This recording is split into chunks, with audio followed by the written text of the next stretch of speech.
अखंड मंथन के सभी दर्शकों को नमस्कार। मैं हूं शेखर त्रिपाठी और आप देख रहे हैं हमारा यूट्यूब चैनल अखंड मंथन।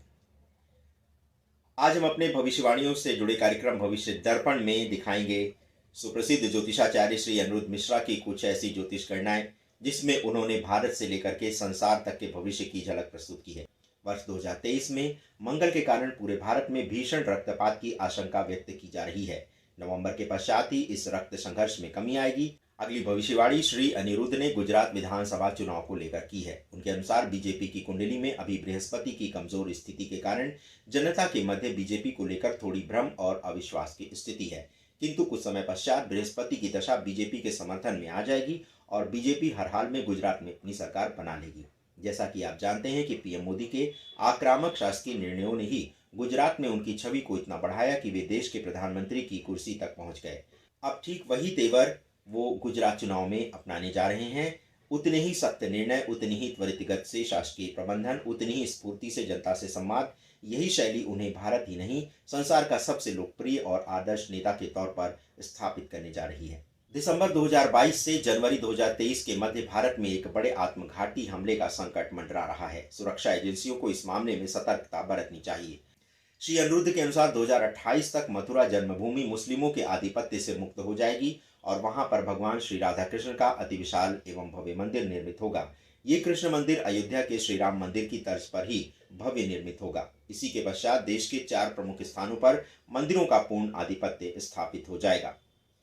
अगली भविष्यवाणी में श्री अनिरुद्ध ने उत्तर प्रदेश के मुख्यमंत्री श्री योगी आदित्यनाथ को लेकर के एक बड़ी गणना की है। उनका कहना है कि यदि शीघ्र ही 2025 तक यूपी के सीएम योगी आदित्यनाथ भारत के प्रधानमंत्री बन जाते हैं तो वे अब तक का सबसे बड़ा संविधान संशोधन करेंगे और इसी संशोधन के पश्चात भारत की छवि संसार के सभी देशों में अत्यंत शक्तिशाली राष्ट्र के रूप में बन जाएगी। 11 मार्च 2025 से लेकर 16 अप्रैल 2025 तक कांग्रेस की वरिष्ठ नेता श्रीमती सोनिया गांधी पर नेशनल हेराल्ड केस में दोष सिद्ध हो जाएगा और उन्हें जेल की यात्रा भी करनी पड़ सकती है। नवंबर 2024 के साथ ही तालिबान एवं पाकिस्तान में ऐसा भीषण युद्ध छिड़ेगा जो कि 10 से 12 वर्ष तक लंबा खिंच सकता है। इस युद्ध में सर्वाधिक हानि पाकिस्तान के समुद्री क्षेत्रों को होगी, क्योंकि इसी क्षेत्र के संसाधनों के सहारे ही पाकिस्तान तालिबान के साथ युद्ध करेगा। प्रधानमंत्री श्री नरेंद्र मोदी के नेतृत्व में देश के गृह मंत्री श्री अमित शाह 2030 तक पाक अधिकृत कश्मीर को भारत में मिला लेंगे। इस विलय प्रक्रिया में किसी भी प्रकार के परमाणु अस्त्र शस्त्र का प्रयोग नहीं किया जाएगा। जून 2023 तक भारत अपने दुर्दांत अपराधी दाऊद इब्राहिम को एक संयुक्त ऑपरेशन के अंतर्गत मार गिराएगा, किंतु उसकी अंतिम सांस भारत में ही निकलेगी। जैसा कि आप जानते हैं कि भारत पाकिस्तान में छिपे दुर्दांत आतंकवादियों का सफाया करने के लिए काफी पहले से ही एक ऑपरेशन चला रहा है। इसी ऑपरेशन के दौरान भारतीय अधिकारियों की मुठभेड़ दाऊद से होगी। वह जान बचाने के लिए भारत की ओर भागेगा और यही भारत की भूमि उसकी अंतिम सांस उखाड़ने का कार्य करेगी। 2029 तक भारत के पूरे प्रदेश में भारतीय जनता पार्टी का शासन होगा और केरल वह राज्य होगा जहां बीजेपी अपनी विजय का आखिरी झंडा गाड़ेगी।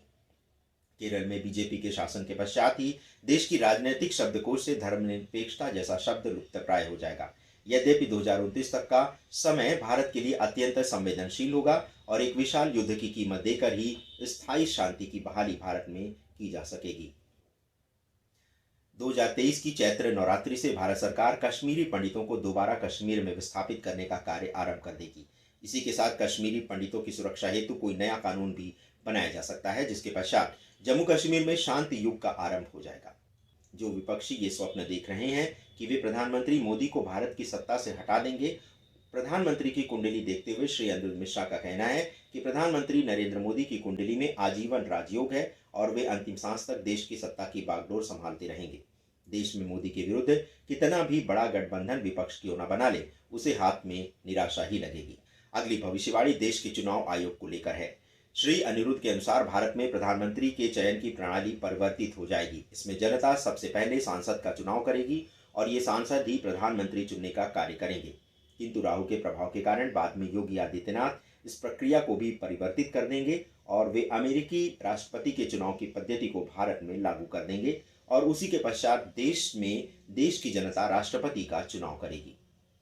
तीसरे विश्व युद्ध के पश्चात अमेरिका और भारत संसार के सर्वोच्च शक्तिशाली राष्ट्रों में गिने जाएंगे और इस्लामिक देशों के संघ को भारत एवं अमेरिका की अधीनस्थता स्वीकार करनी होगी, यानी भारत और अमेरिका के शासन के अंतर्गत इस्लामिक देशों को कार्य करना होगा।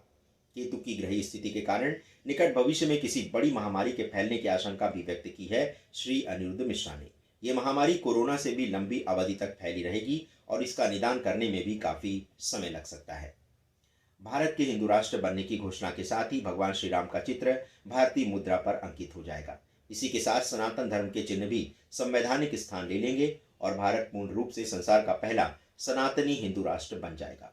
2038 से 2039 के दौरान जब तीसरा विश्व युद्ध अपने समापन के कगार पर होगा, तब भारत के पड़ोसी देश जैसे नेपाल, म्यांमार, भूटान भारत के साथ एक संधि प्रस्ताव पर हस्ताक्षर करेंगे, जिसके पश्चात ये तीनों देश भारतीय शासकीय प्रभुत्व के अंतर्गत आ जाएंगे। ऐसा होने के पश्चात चीन और भी कमजोर पड़ जाएगा। इसी समय अंतराल में तिब्बत भी चीन से अलग होकर भारत में मिल जाएगा और इसी के पश्चात भारत दूसरे देशों का विलय भी अपने देश में करना आरंभ कर देगा। अपनी प्रभुत्ववादी नीति के कारण एक समय ऐसा भी आएगा जब चीन अपने सहयोगी देशों से कट जाएगा और अलग थलग पड़ जाएगा। चीन में प्रजातंत्र की मांग को लेकर ऐसा गृहयुद्ध छिड़ेगा कि वहां पर प्रजातंत्र की स्थापना होगी और इसी गृहयुद्ध के दौरान चीन के कई प्रांत चीन से अलग भी हो जाएंगे। फरवरी 2024 तक पड़ोसी देश श्रीलंका एवं बांग्लादेश भारत से मित्रता स्थापित करने के लिए एक मंच पर एक साथ आ जाएंगे। ऐसा शनि, शुक्र, राहु और बुध की ग्रही स्थितियों में परिवर्तन के कारण होगा। अपनी अगली भविष्यवाणी में श्री अनिरुद्ध मिश्रा ने अंतर्राष्ट्रीय स्पेस एजेंसी नासा एवं भारतीय एजेंसी इसरो को दूसरे ग्रहों के प्राणियों से संपर्क न करने की अपील की है। अंतरिक्ष ज्योतिष के अनुसार आकाश गंगा को बाहर के जीवन के साथ बातचीत से बचना चाहिए, क्योंकि वे बाद में पृथ्वी के लिए बहुत बड़ा संकट खड़ा कर सकते हैं। हमारा सौरमंडल अराजकता में है, यहाँ तक कि पृथ्वी ने भी अपनी घूर्णन गति बढ़ा दी है। ऐसा लगता है कि हमारी आकाश गंगा किसी अज्ञात आकाश गंगा की ओर बढ़ रही है। अगली भविष्यवाणी आंध्र प्रदेश एवं पश्चिम बंगाल के राजनीतिक भविष्य को लेकर है। श्री अनिरुद्ध के अनुसार 2029 तक आंध्र प्रदेश एवं पश्चिम बंगाल जैसे गैर हिंदी भाषी राज्यों में भी भारतीय जनता पार्टी का शासन आरंभ हो जाएगा। 2029 तक ही केंद्र सरकार भारत को हिंदू राष्ट्र भी घोषित कर सकती है, क्योंकि इसी कालखंड में लगभग सभी राज्यों में बीजेपी का शासन छा जाएगा। भारत को हिंदू राष्ट्र में परिवर्तित करने के लिए संविधान संशोधन भी करना होगा, जो 2029 तक या फिर इससे पूर्व ही कर दिया जाएगा। इसी के साथ ही भारतीय संविधान को सनातन राष्ट्र और रामराज्य की शासन प्रणाली जैसे कुछ नए कानून भी निर्मित करने होंगे। अगली भविष्यवाणी में श्री अनिरुद्ध ने केंद्र की मोदी सरकार को चीन की षड्यंत्रकारी चालों से सावधान रहने को कहा है। मंगल के कन्या में जाने के पश्चात ही कुछ ऐसे समाचार मिलेंगे जिसमें भारतीय जनता को चीन की षड्यंत्रकारी गतिविधियों का पता चलेगा। अगले 45 दिनों तक चीन भारत के संबंध को मिडिल ईस्ट देशों से बिगाड़ने का प्रयास करेगा। ये 45 दिन मोदी सरकार के लिए किसी बड़ी चुनौती से कम नहीं रहने वाले हैं। तो दर्शकों, ये था ज्योतिषाचार्य श्री अनिरुद्ध मिश्रा का कुछ ताज़ा ज्योतिषी विश्लेषण, जिसमें उन्होंने एक लंबे समय तक के भारत के और संसार के भविष्य की झलक प्रस्तुत की है। आपको हमारा ये प्रयास कैसा लगा? आप अपनी राय हमारे व्हाट्सएप नंबर 7905414965 पर दे सकते हैं।